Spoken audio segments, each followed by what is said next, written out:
Welcome to the discussion on evolution of globalization in Indian context of cities. In the previous discussion, we discussed on how the various reasons for globalization and how they are affecting the way cities have grown, and the social, political, economical reasons how in the context in which globalization is happening. We discussed that. Now today we will discuss on this, how this globalization effect has happened over a period of time, and is it that globalization is a very new thing, or is it there, was it an effect which impacted the way the cities have grown throughout the civilizations. Okay, so let's go into place like this. One would wonder the strangeness of this structure, which was built in 2400 BC. Actually, this is an evidence of how globalization has been impacting the way cities are built since long time. This is a place in Lothal, where in Gujarat, where the remains were excavated of this period, where this was actually a naval dockyard which helped the ships to kind of be docked here, and it was involved in trade with very distant territories, and they were getting goods, and they were getting the various kind of artifacts, and it actually changed the way they were getting to do the trade and doing their businesses and manufacturing.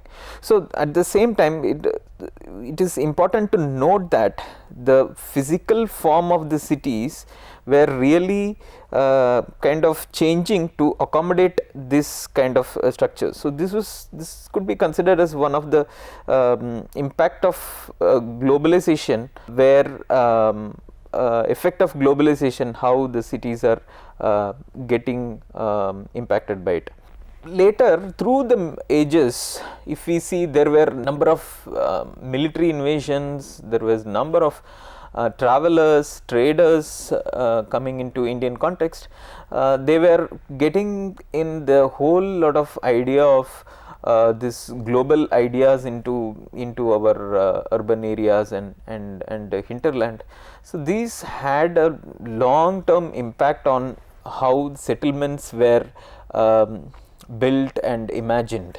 Okay, if you see, this is at Fatehpur Sikri, is an example of how this social political systems which they got, which these different invaders they got into Indian context, got merged with the local systems. There was an opportunity to kind of integrate the systems, the systems from the distant lands of the invaders, along with the local system, local wisdom, and they could able to evolve interesting combinations in which this could be become a new system in itself.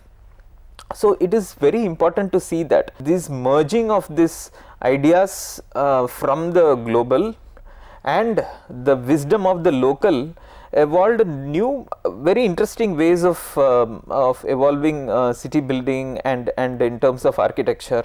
So this went on to even evolving a very definite styles, which even got imported back by the invaders into their origin territories. Therefore, we can see the relation between the kind of invader and the invaded. The invaded people, the oppressed people, were also able to give some upward kind of an ideas into how the overall systems got evolved. So it is important to understand this, because how this system, even it coexists in how this system is even important in today's context. So it is why we are talking about these kind of globalization across various evolution is to understand, try and compare this with how it is happening in contemporary context. So if we see this early medieval into the systems where there were a series of new centers were built. Every invader comes and he tries to build a new center for himself, and it's a way of city building became a way of dominating a kind of invaded space. So they used it as an opportunity to kind of impose their ideas as well. So what were the sites of these global influences? Here we can see mostly if we imagine how the global people and their goods came into the cities of that context, was that they came through the gates. Gates were a very important locations. They were connected by formal trade routes where people got their goods and they passed through urban areas, and they came to this gates, and at the gates they were kind of examined, and then they were allowed into the inner parts of the city, which was like market areas, and also there were guest houses. So it is these system of spaces within those cities in those areas still were kind of segregated in a way that they don't really disturb the local life in those areas. After this, the very profound influence of globalization actually happened through the colonial times. So even though we would have seen that there were various new centers which was always been built by global invaders, when they came into Indian context, like other distant lands, they always developed their own new centers and try to create their own setting rather than negotiating the pre-existed past urban settings. So this is a system which is very important to understand how it is even relevant in today's context. So here New Delhi is a classical example of how this system, this idea reached its peak, where the colonizers actually built a new capital city to rule this entire country, irrespective of what pre-existed very next to it. The new forms of city building got introduced, and which eventually changed the later ways of cities were perceived and built in the subcontinent.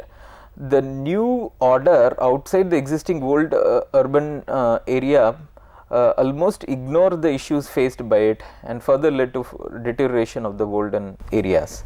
It is also important to see here that why this happened. During this period in the 18th century and through the 19th century, the growth of steam ships technology, which could allow these colonizers to travel to long distances, and they were able to transport their goods to long distances.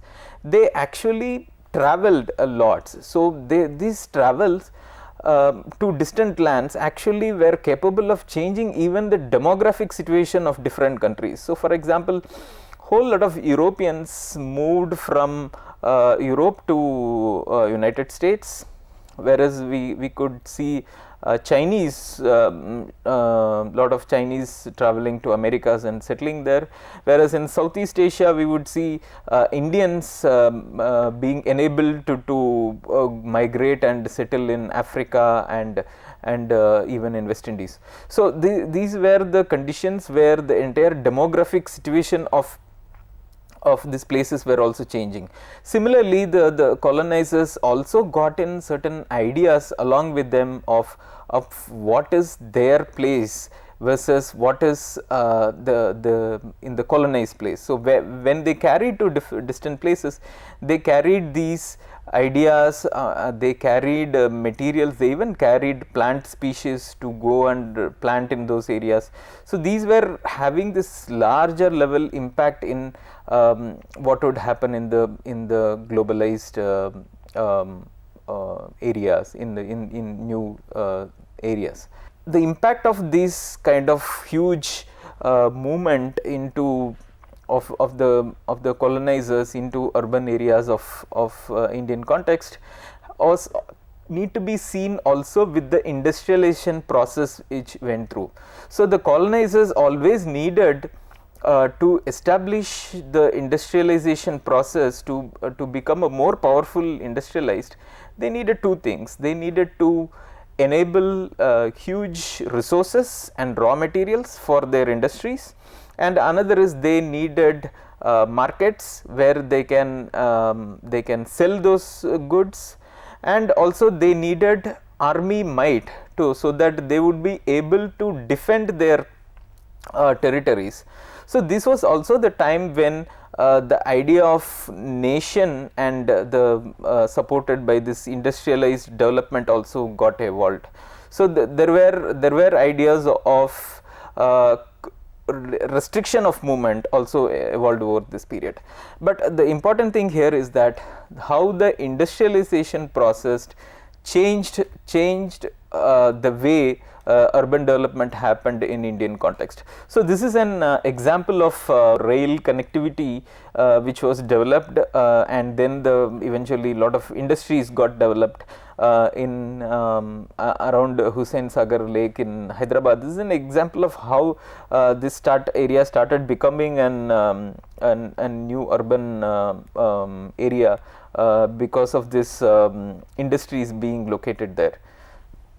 Apart from the industries, it is also where this globalization actually happened. The sites of globalization in a colonial city were also ports and railways and their related godown activities, warehousing activities. So, there was a whole lot of importance given to the way they produce, where they produce their goods, where they store their goods, and how they transport it, and how it is taken further exported through the ports.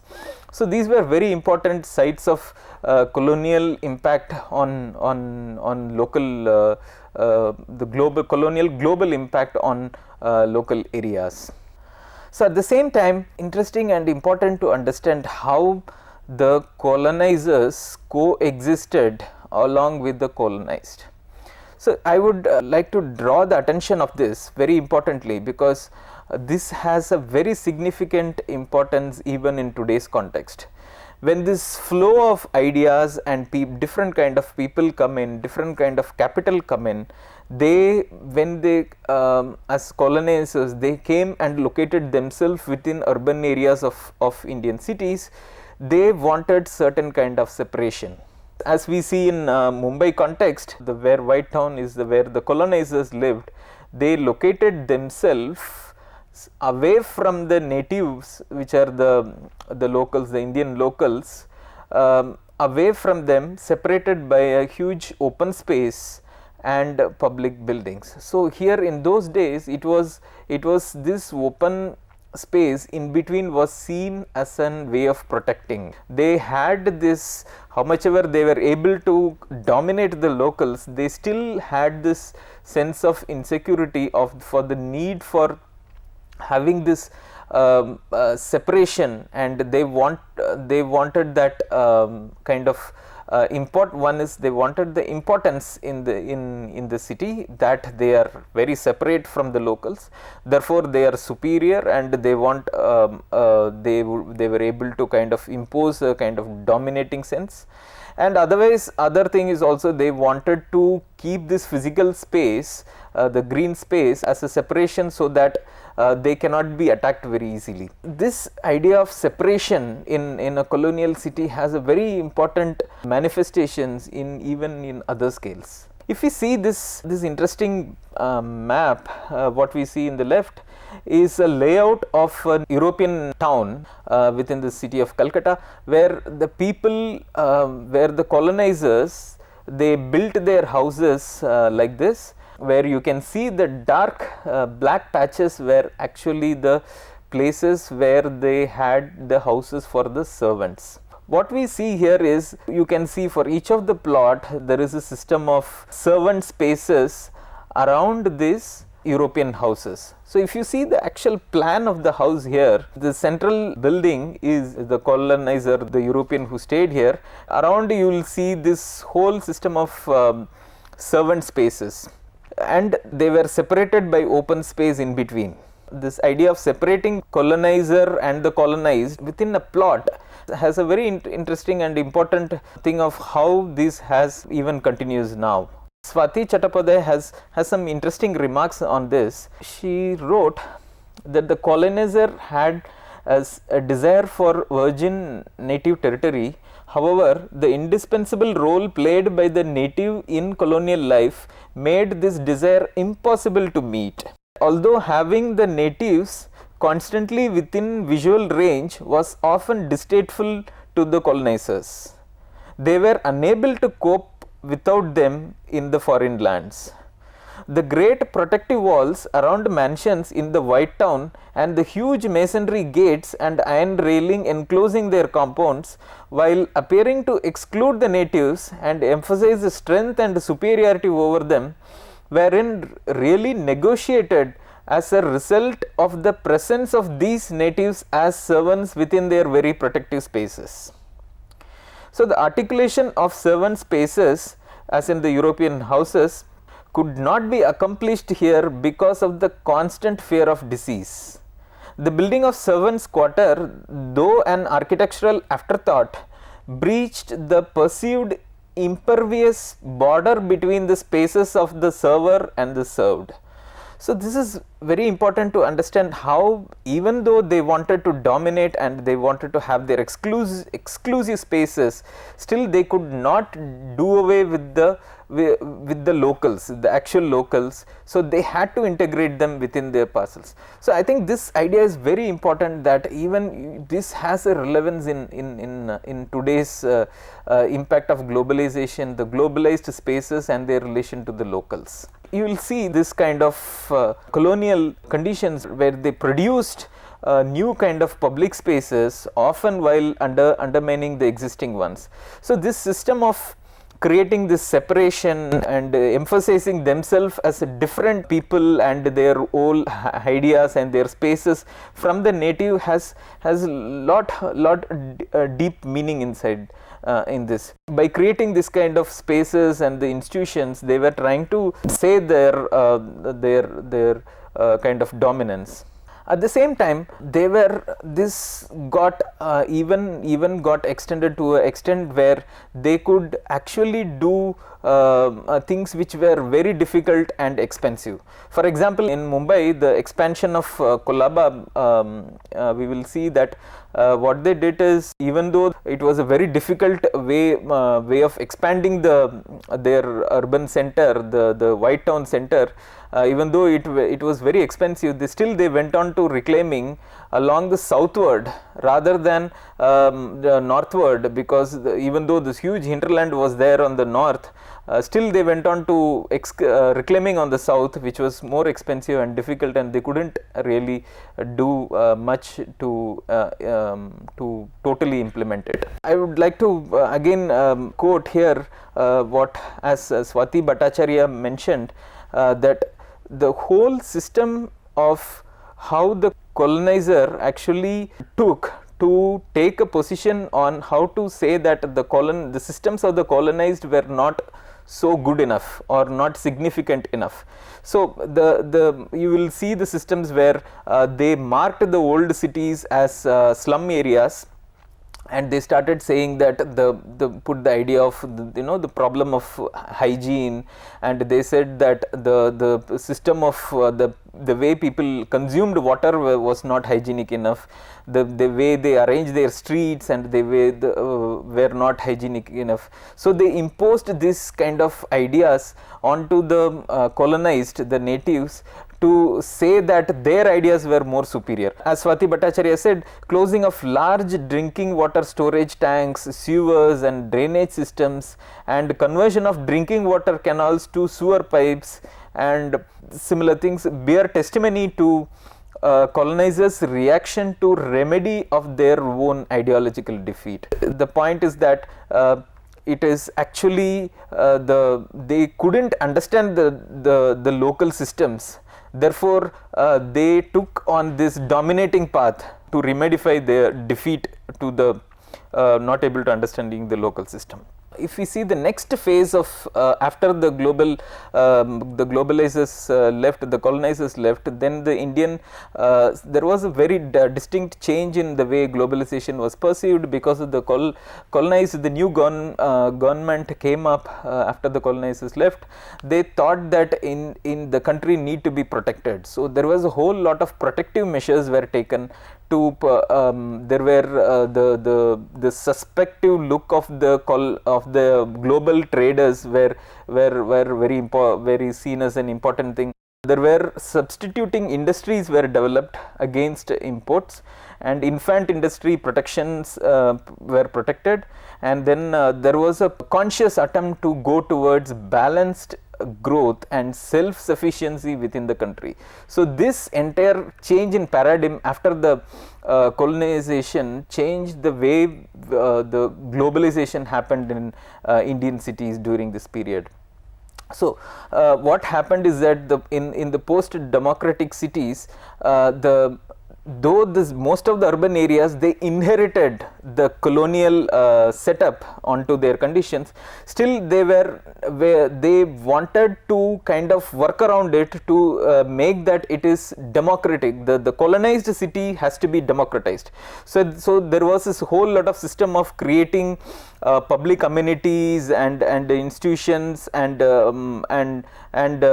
systems, so that it will become a kind of providing the facilities for the locals. There was a whole lot of new administrative cities and a whole lot of industrial cities were developed during this period. Those were looking at an opportunity to provide a leveled platform for the newly independent nation and the people to provide jobs. So we need to if as a city, as a process, if we see here how the same colonized cities started becoming democratic city. So there were conscious efforts to convert the city to by doing interventions such as state-led interventions, such as developing of institutions and developing of health facilities, education, then very clear planning of recreational areas, and nation building became a project in itself. So architecture also played a very important role in this nation building project of evolving a certain sense of pride in the citizens. So during this period, planning and designing of urban systems, urban areas became a government activity. That made a kind of very distinct difference in the way the the cities evolved in the later period. Since the government took very conscious steps of providing infrastructure and housing and other things, at the same time government thought that we need to also build cities as a part of the nation building project, to say that the nation has arrived. So therefore there's a whole lot of borrowed ideas came into the way of city building. Building of Chandigarh is an excellent example of how new borrowed ideal city was seen as an project to improve or so called elevate the position of a local of the long colonized situation. So here what happened is that the government wanted to get in this pure, I mean the high level of modernism here, which is at par with their colonizers who have just left.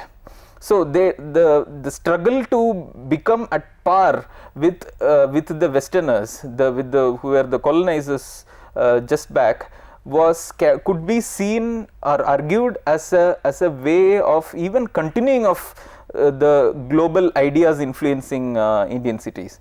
So even though the colonizers have left, still their ideas, their ways of perceiving cities and the way of building cities had a very profound impact on the ways even cities were built even after that. So the city building considers a tool to bring about a cultural change which would establish oneself at par with that of the West and the past colonizers. The continuation, so this is a continuation of deep impact of global ideas in city building. So at the same time, while we say that the city building took kind of a more balanced growth and a more a kind of planned development and planned providing for everybody, providing for equal importance for everybody. At the same time, there were also huge disparity between in our urban areas. So this is a very important thing to also understand, that the while planning was happening, at the same time the growth of informal in Indian context was also growing in a large system. As Nalini Sundar very interestingly said, she said that development of slums was then not a violation of the plan, it was an essential accompaniment to it. It is a Siamese twin. So therefore, though the nation building project was not yet complete, this system of could not be completed through this formal means of building this planning and building. At the same time, there was this indigenous ways of how people they came into urban areas, and you know how they organized themselves in these informal settlements. So it is I think this is something which is even continuing in today's context, in seeing how this planned development, planned interventions versus this organic and the organic systems of growth of cities, which is more based on the need and from this context. So we need to see this also in the social sense of the city, where the country got independent, and there is a whole lot of new confidence in people. They were migrating to, whole lot of people were migrating to urban areas, and whereas the state was not in that able to develop the formal system of providing services so fast enough that they could kind of cope up with this migration process.